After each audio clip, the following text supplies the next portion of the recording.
Good morning student, मैं Renu Singh from GWPC Bharatpur. आज हम subject code EE206 electrical machine का के सेकंड चैप्टर DC मोटर के ऑब्जेक्टिव क्वेश्चंस को डिस्कस करते हैं कि DC मशीन दो टाइप से होती है, DC generator and DC motor. तो depending on the positions of input we can जज this is DC motor and this is DC generator. तो DC जनरेटर क्या करता है, मैकेनिकल एनर्जी को इलेक्ट्रिकल एनर्जी में कन्वर्ट करता है, और DC मोटर क्या करती है, इलेक्ट्रिकल एनर्जी को मैकेनिकल एनर्जी में कन्वर्ट करती है। ठीक है, ये तो हमारी हुई DC मोटर। अब हम इनके ऑब्जेक्टिव्स को डिस्कस करते हैं। फर्स्ट है, no load speed of which of the following motor will be highest. Option A है शंट मोटर, बी है सीरीज मोटर, सी है कम्युलेटिव कंपाउंड मोटर, डी है डिफरेंशियली कंपाउंड मोटर। हमने थ्योरी में डिस्कस किया था स्पीड का relation, N is proportional EB upon phi. EB क्या है, बैक EMF, और फाई यहाँ क्या है, फ्लक्स है। तो जो स्पीड है हमारी डायरेक्टली प्रोपोर्शनल होती है बैक EMF के, और इन्वर्सली प्रोपोर्शनल होती है फ्लक्स के। तो यहाँ हम बात कर रहे हैं नो लोड स्पीड का। नो लोड का मतलब क्या है, हमारी जो लो सेकेंडरी में हमारा कोई भी लोड नहीं है। ठीक है, तो नो लोड होगा तो हमारा आर्मेचर करंट हमारा क्या होगा, ज़ीरो होगा। आर्मेचर करंट हमारा ज़ीरो होगा तो हमारा क्या होगा, फ्लक्स भी ज़ीरो हो जाएगा, और फ्लक्स भी ज़ीरो हो जाएगा तो हमारी जो स्पीड है वो क्या हो जाएगी, इनफाइनाइट हो जाएगी। ठीक है, ये किस मोटर में होता है, DC सीरीज़ मोटर में। तो जो DC सीरीज़ मोटर में क्या होता है, उसकी हाईएस्ट स्पीड होती है, क्योंकि इसमें क्या होता है, फ्लक्स बहुत कम होते हैं। फ्लक्स बहुत कम होने की वजह से इसकी जो स्पीड होती है वो हाईएस्ट होती है। तो इसका आंसर क्या हुआ, DC सीरीज़ मोटर। तो हाईएस्ट स्पीड किस मोटर की होती है, DC सीरीज़ मोटर की। सेकंड है, the direction of rotation of DC motor can be changed by. Option A है interchanging supply terminal, second option है इंटरचेंजिंग फील्ड टर्मिनल, सी है आइदर A और B, डी है नन ऑफ दिस। तो DC series motor की कैसी होती है, जिसमें कि आर्मेचर और जो फील्ड वाइंडिंग क्या होती है, दोनों सीरीज़ में कनेक्टेड होती हैं, उसको हम DC सीरीज़ मोटर बोलते हैं। और DC शंट मोटर किसको बोलते हैं, जिसमें आर्मेचर वाइंडिंग और जो फील्ड वाइंडिंग होती है एक दूसरे के पैरेलल में लगी होती हैं, उसको हम क्या बोलते हैं, DC शंट मोटर। तो हम यहाँ किसके बारे में डिस्कस करते हैं कि DC सीरीज़ मोटर की जो डायरेक्शन है रोटेशन की, हम उसको कैसे चेंज कर सकते हैं। ठीक है, DC सीरीज़ मोटर में आर्मेचर और फील्ड दोनों सीरीज़ में कनेक्टेड होते हैं। अगर हम इनपुट वोल्टेज की पोलैरिटी को चेंज करते हैं तो फील्ड की चेंज होंगी, साइमल्टेनियसली आर्मेचर की चेंज होंगी, तो दोनों चेंज हो जाएंगी, तो हमारी डायरेक्शन हमारी चेंज नहीं होगी। तो अगर हमें डायरेक्शन चेंज करनी है, या तो हम फील्ड की डायरेक्शन को चेंज करें, या हम किसकी डायरेक्शन को चेंज करें, आर्मेचर की। दोनों में से किसी एक की डायरेक्शन को चेंज करके हम रोटेशन की डायरेक्शन को चेंज कर सकते हैं। तो इसका ऑप्शन क्या होगा, इसका ऑप्शन है बी, इंटरचेंजिंग फील्ड टर्मिनल।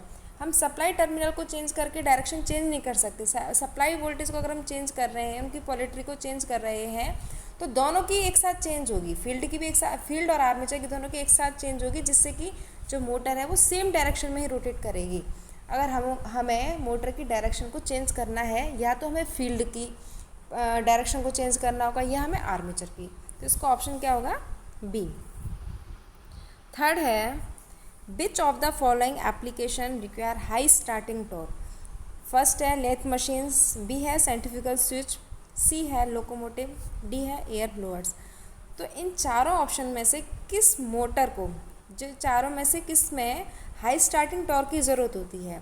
जो लोकोमोटिव्स होती हैं, लोकोमोटिव क्या होता है, ये क्या होता है, इंजन होता है जो कि रेल ट्रांसपोर्ट व्हीकल के लिए काम आता है, जो कि क्या होता है, एक मोटिव पावर प्रोवाइड कराता है एक ट्रेन के लिए। तो जहाँ एक मोटिव पावर प्रोवाइड करानी है ट्रेन के लिए, तो वहाँ हमें हाई स्टार्टिंग टॉर्क की ज़रूरत होती है। जैसे कि लेथ मशीन है, इसमें क्या कांस्टेंट स्पीड की आवश्यकता होती है, जो इसमें DC शंट मोटर का यूज़ करते हैं। तो हाई स्टार्टिंग टॉर्क के लिए हम कौन सी एप्लीकेशन के लिए हम इसका यूज़ करते हैं, लोकोमोटिव्स में हाई स्टार्टिंग टॉर्क की आवश्यकता होती है। फोर क्वेश्चन है, if a DC motor is to be selected for conveyors which rotor would be prefer. अगर हम कन्वेयर्स के लिए हम मोटर यूज़ कर रहे हैं, तो कन्वेयर्स के लिए हमें किस मोटर का यूज़ करना चाहिए। कन्वेयर्स के लिए हम सीरीज़ मोटर का यूज़ करते हैं, क्योंकि कन्वेयर्स किस में यूज़ करते हैं हम, मेनली कन्वेयर्स का पावर प्लांट इंडस्ट्री में हम इसका यूज़ करते हैं, जो हमें हाई स्टार्टिंग टॉर्क और कांस्टेंट स्पीड प्रोवाइड करता है। जो हमें high starting torque constant speed provide करता है, उस मोटर का यूज़ कन्वेयर्स में किया जाता है, जो कि क्या हमारी सीरीज़ मोटर है। तो कन्वेयर्स में हम कौन सी मोटर का यूज़ करते हैं, डीसी सीरीज़ मोटर का यूज़ करते हैं हम। फिफ्थ क्वेश्चन है, which DC motor will prefer for machine tools. Machine tools के लिए हम वो मोटर यूज़ करते हैं जिसकी स्पीड क्या रहती है, कांस्टेंट। कांस्टेंट स्पीड के लिए हम डीसी शंट मोटर का यूज़ करते हैं, क्योंकि डीसी शंट मोटर की जो स्पीड होती है वो लोड पर इंडिपेंड होती है। नो लोड से फुल लोड पर उसकी जो स्पीड होती है वो कांस्टेंट होती है। इसलिए मशीन टूल्स के लिए हम डीसी शंट मोटर का यूज़ करते हैं। नेक्स्ट क्वेश्चन है, differentially compound DC motor can find application requiring high starting torque, B है लो स्टार्टिंग टॉर्क, सी है वेरिएबल स्पीड, डी है फ्रीक्वेंट ऑन ऑफ साइकिल। तो डिफरेंशियल कंपाउंड डीसी मोटर क्या होती है, तो डिफरेंशियल कंपाउंड डीसी मोटर में क्या हो जाता है, जो अपना नेट जो फ्लक्स का जो प्रोडक्शन है वो लेसर देन ओरिजिनल फ्लक्स से हो जाता है, क्योंकि इसमें जो सीरीज फ्लक्स होता है वो शंट फ्लक्स का क्या करता है, अपोज करता है। इसकी अपोजिशन की वजह से इसका जो टोटल फ्लक्स है, जो नेट फ्लक्स है, वो क्या हो जाता है, कम हो जाता है ओरिजिनल फ्लक्स से।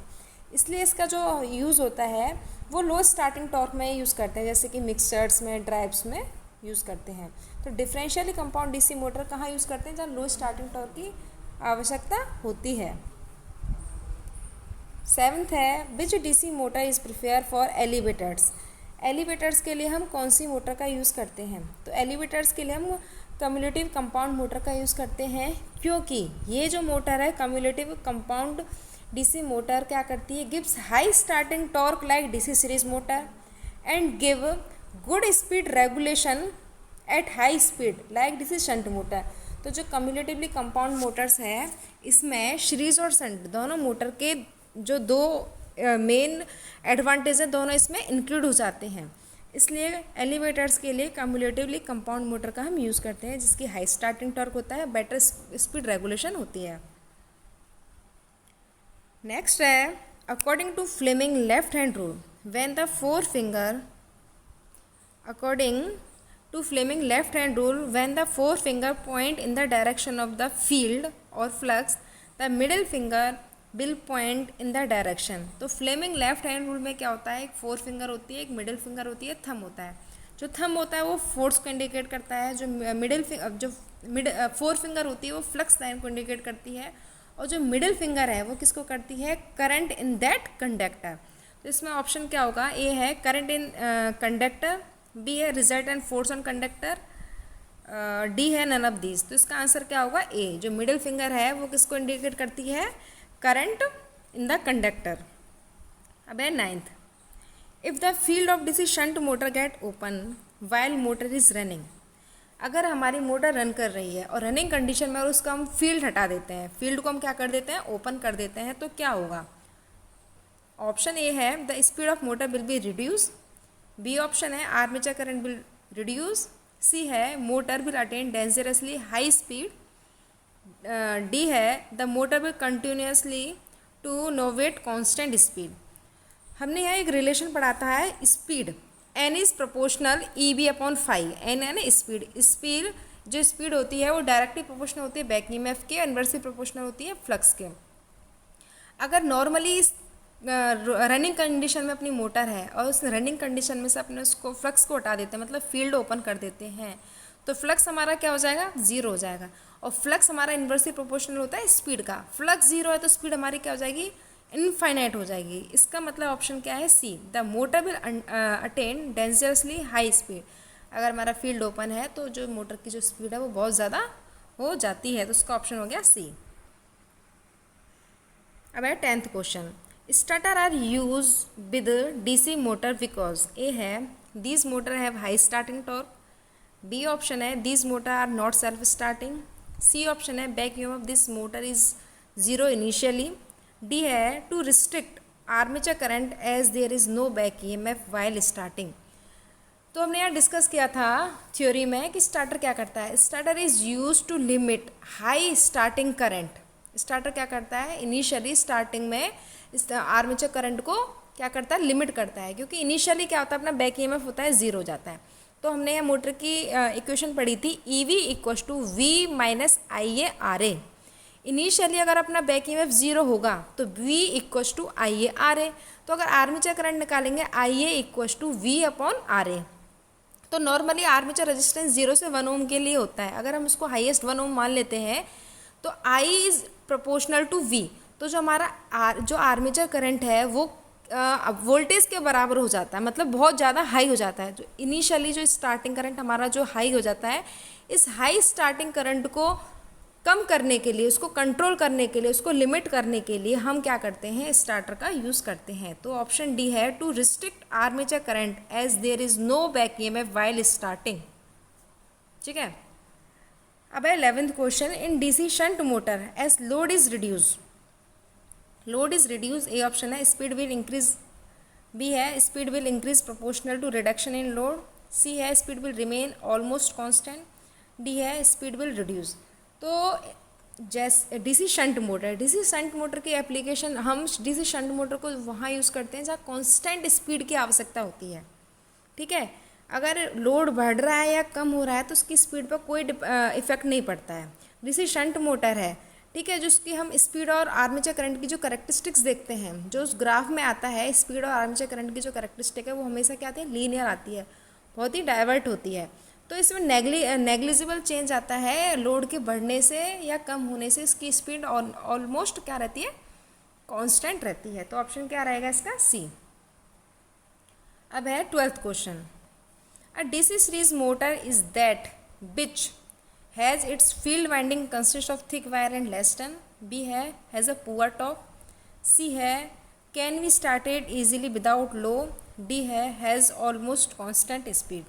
देखो, डीसी सीरीज मोटर की कांस्टेंट स्पीड होती नहीं है, इसकी वेरिएबल स्पीड होती है। सी है, can be started without load, इसको हम बिना किसी लोड के स्टार्ट कर ही नहीं सकते, बिना लोड पर इसकी स्पीड जो होती है बहुत हाई हो जाती है। और पुअर टॉर्क, इसका हाईएस्ट स्टार्टिंग टॉर्क होता है। तो इसमें जो डीसी सीरीज मोटर है कि जो इसमें जो सीरीज में जो टर्न्स लगे होते हैं वो थिक वायर के लगे होते हैं और वो कम होते हैं। क्यों होते हैं थिक वायर के, क्यों लगाते हैं, क्योंकि जो सीरीज जो वाइंडिंग वो डायरेक्टली सप्लाई से कनेक्टेड होती है। लेकिन जो शंट मोटर है उसमें जो हमारा करंट है वो डाइवर्ट हो जाता है, आर्मेचर में भी चला जाता है, फील्ड में भी चला जाता है। तो फील्ड में हमारा कम करंट जाता है, इसलिए शंट फील्ड वाइंडिंग में जो शंट फील्ड के जो टर्न होते हैं वो ज़्यादा नंबर ऑफ टर्न्स के होते हैं, वो थिन वायर के होते हैं। लेकिन सीरीज फील्ड वाइंडिंग में ये जो टर्न्स होते हैं कम होते हैं और थिक वायर के, मोटे वायर के बनाए जाते हैं, जिससे कि ये डायरेक्ट करंट अगर इसमें फ्लो हो तो उसको सहन कर सकें।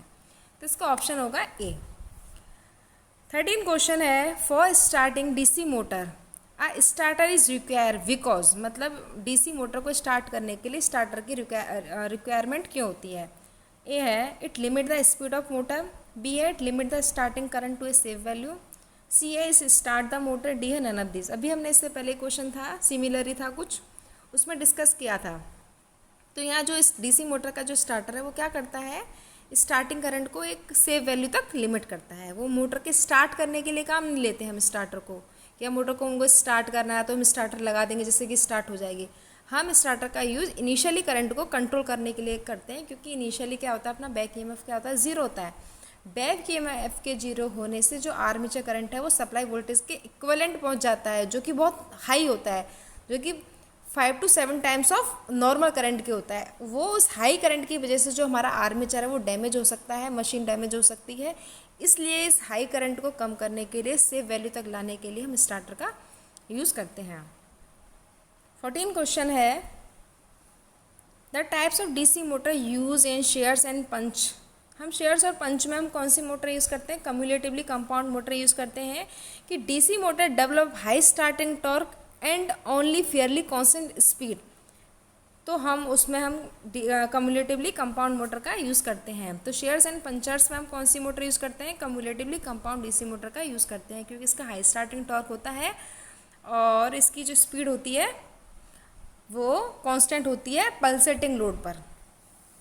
15 है, if DC motor is connected across AC supply it will. अगर हम डीसी मोटर को अगर हम एसी से कनेक्ट कर देते हैं तो क्या होगा।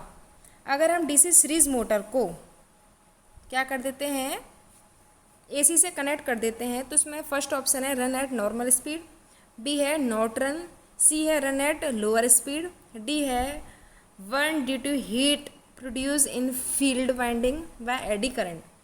अब देखो, अगर हम डीसी सीरीज़ यहाँ किसकी बात की है, यहाँ तो ना तो डीसी सीरीज़ की बात की है ना यहाँ डीसी शंट की बात की है, तो दोनों के केस में अलग अलग होता है। अगर हम यहाँ डीसी सीरीज़ मोटर की बात करते हैं तो दोनों किस में होती हैं, सेम डायरेक्शन में होते हैं, सीरीज़ फील्ड भी और आर्मेचर दोनों सीरीज़ में कनेक्ट होते हैं। अगर हम डीसी सीरीज़ मोटर को एसी सप्लाई देते हैं तो मोटर हमारी नॉर्मली रन करेगी, ठीक है, नॉर्मली हमारी रन करेगी। लेकिन अगर डीसी शंट मोटर को अगर हम एसी से कनेक्ट कर देते हैं तो नॉर्मली क्या कहता है, पैरेलल कनेक्शन। तो डीसी शंट मोटर में कौन सा कनेक्शन होता है, पैरेलल कनेक्शन, तो जिसमें आर्मेचर वाइंडिंग और जो फील्ड वाइंडिंग है दोनों क्या करेंगे, दोनों पैरेलल में होते हैं। तो आर्मेचर और फील्ड तो ये क्या होंगी, वाइब्रेट हो जाएगा, वाइब्रेशन हो जाएगा, जिससे कि जो टॉर्क प्रोड्यूस होगा पॉजिटिव साइकिल में और नेगेटिव साइकिल में वो क्या होगा, दोनों को कैंसिल आउट कर देगा, जिससे कि नेट टॉर्क हमारा जीरो हो जाएगा और DC motor will heat up हो जाएगी और वो स्टार्ट नहीं होगी। तो क्वेश्चन क्या है यहाँ, if DC motor is connected across AC supply it will, यहाँ डीसी मोटर की बात की है, पर्टिकुलर डीसी मोटर की बात की है, यहाँ ऐसा नहीं है कि डीसी सीरीज़ और डीसी शंट। अगर ये डीसी सीरीज़ का आएगा तो मोटर हमारी चलेगी, अगर डीसी शंट का आएगा तो मोटर हमारी नहीं चलेगी, क्योंकि पॉजिटिव और नेगेटिव हाफ साइकिल में जो टॉर्क प्रोड्यूस होगा वो एक दूसरे को कैंसिल आउट कर देगा, मोटर हमारी हीटअप हो जाएगी और वो नहीं चलेगी। तो आंसर क्या होगा, डी, हीटअप हो जाती है। अब है 16 क्वेश्चन।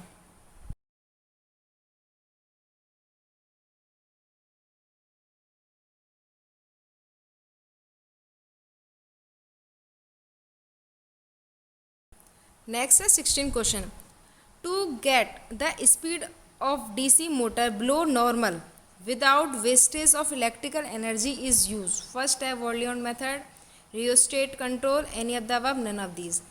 जो स्पीड कंट्रोल, डीसी मोटर के जो स्पीड कंट्रोल है वो एक armature voltage control, field control और एक क्या हमारा वोल्ट लियोनार्ड मेथड। जो आर्मेचर कंट्रोल है वो बेस स्पीड के लिए करते हैं, जो फील्ड कंट्रोल है अबव द बेस स्पीड के लिए करते हैं, और जो वोल्ट लियोनार्ड मेथड है वो wide range of speed control में करते हैं, smooth speed control of DC motor over a wide range में करते हैं। इसमें जो स्पीड है वो दोनों डायरेक्शन में, फॉरवर्ड में और बैकवर्ड में, दोनों में हम मेज़र कर सकते हैं। तो जहाँ वेस्ट ऑफ इलेक्ट्रिकल एनर्जी की बात करते हैं, वेस्ट ऑफ बिना इलेक्ट्रिक एनर्जी के वेस्ट के जो हम स्पीड कंट्रोल मेथड यूज़ लेते हैं उसको हम क्या बोलते हैं, वोल्ट लियोनार्ड मेथड बोलते हैं, क्योंकि जो रियोस्टेटिक कंट्रोल है इसमें रेजिस्टेंस ऐड करते हैं आर्मेचर में, उसकी वजह से उसमें क्या हो जाते हैं, लॉसेज हो जाते हैं। तो इसका आंसर क्या होगा, ए। अब है 17 question, when two DC series motor are connected in parallel then resultant speed is, first है more than normal speed, B है less than normal speed, C है नॉर्मल स्पीड और डी है ज़ीरो।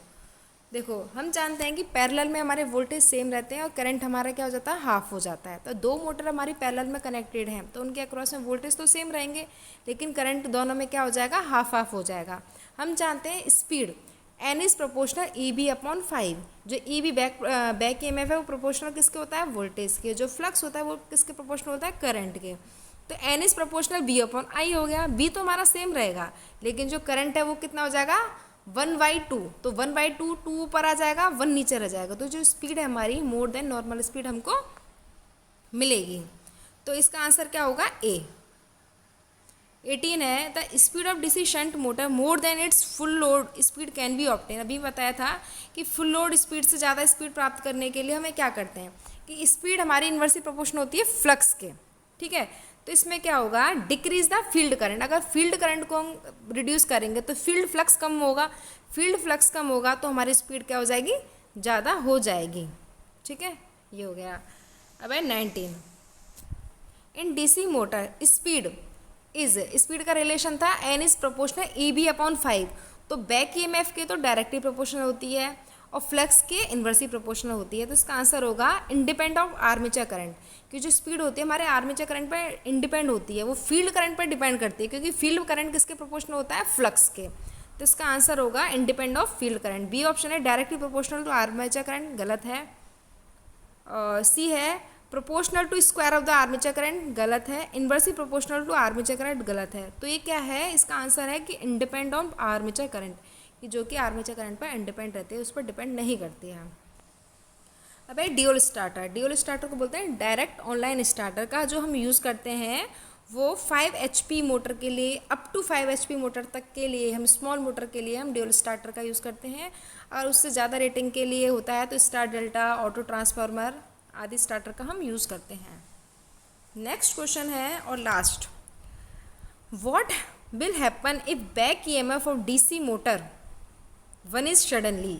तो मैंने इसमें एक इक्वेशन लिखी है, back EMF equals to EV equals to V minus IA/RA। तो अगर हमारा बैक EMF ख़त्म हो जाता, मतलब ज़ीरो हो जाता है, दैट मीन्स ज़ीरो हो गया, तो V इक्वल्स टू क्या हो जाएगा, IA/RA। तो I निकालेंगे, I equals to V upon RA, armature resistance है। तो आर्मेचर रजिस्टेंस की वैल्यू होती है 0 से 1 ओम के बीच। अगर हम उसको 1 मानते हैं तो यहाँ जो I है, जो आर्मेचर करंट है, वो किसके बराबर हो जाता है, वोल्टेज के। अब ऑप्शन देखते हैं, मोटर विल स्टॉप, सेकंड है motor will continue to run, third है आर्मेचर में 1, फोर्थ है मोटर विल रन नोइजली। अब इसमें है कि अगर बैक EMF हमारा ख़त्म हो जाता है तो जो हमारा करंट है वो वोल्टेज के बराबर हो जाता है। ये जो आर्मेचर करंट है ये क्या हो जाता है, इसका मतलब बहुत ज़्यादा बढ़ जाता है। इस आर्मेचर करंट के बढ़ जाने से जो हमारे आर्मेचर है वो क्या हो जाता है, जल जाता है। तो इसका आंसर क्या होगा, C। Thank you.